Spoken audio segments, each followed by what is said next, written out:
বন্ধুরা দেখতে পারো, আজকে তোমাদের সামনে আমরা ফিশ কারি বানাচ্ছি। এটা বোনলেস ফিশ কারি বন্ধুরা, যা টেস্টে একটা নতুন মাত্রা নিয়ে আসছে। বন্ধুরা আজকে আমরা ফিশ কারি বানাচ্ছি। মশলা নিয়ে এসছো? ফিশ মশলাটা না দিয়ে দে, আমি জানি না কোথায় দিবি, জানি না। পেঁয়াজ রসুন দেবো। বন্ধুরা আজকে আমরা ডেলিশিয়াস ফিশ কারি বানাচ্ছি। আর তোমাদের যাদের ফিশ কারি খেতে খুব ভালো লাগে তারা অবশ্যই ভিডিওটা দেখবে। আর তোমাদের বন্ধুদের সঙ্গে অবশ্যই ভিডিওটা দেখবার পর তোমাদের বন্ধুদের সঙ্গে শেয়ার করে দেবে।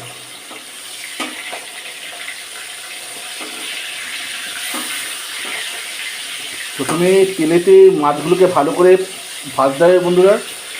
এইটা বন্ধুরা বোনলেস ফিশ কারি, কারণ এর মধ্যে কোনো কাটা নেই।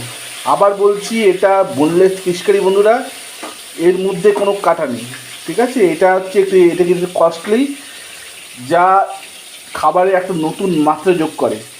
আর তোমাদের জিভ থেকে জল পড়তে বাধ্য এই ধরনের মাছ তোমরা খেতে পারো।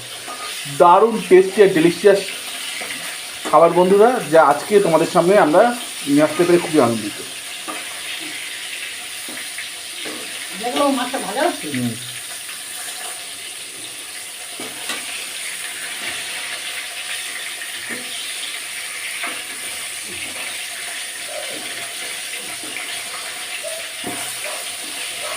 দারুণ বন্ধ করে তুলবো না মাছ করে। বড় রুই মাছ, বড় রুই মাছ দিই ভালো।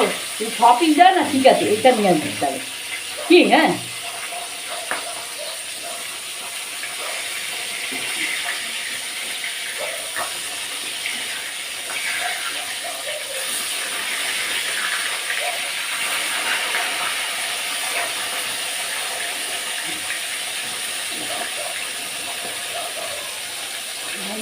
ভালো জাতের মাছ, ভালো জাতের মাছ দিচ্ছে।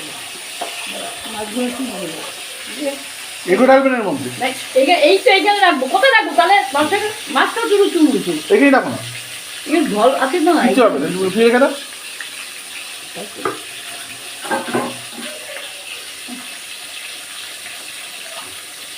বন্ধুরা দেখো, তেলেতে মাছ ভাজা হচ্ছে। এরপর ফিশের গ্রেভিটা বানানো হবে।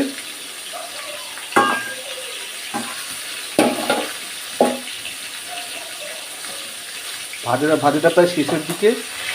এরপর ফিশের গ্রেভিটা বানানো হবে বন্ধুরা।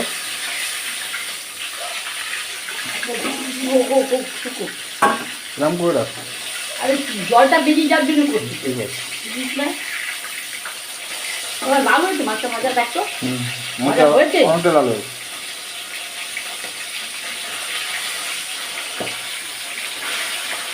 আলু দিবে হতো না?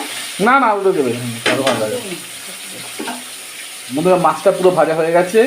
এরপর ফিশ কারি আমরা বানাবো, যা আমরা প্লেন রাইসের সঙ্গে আজকে টেস্ট করবো।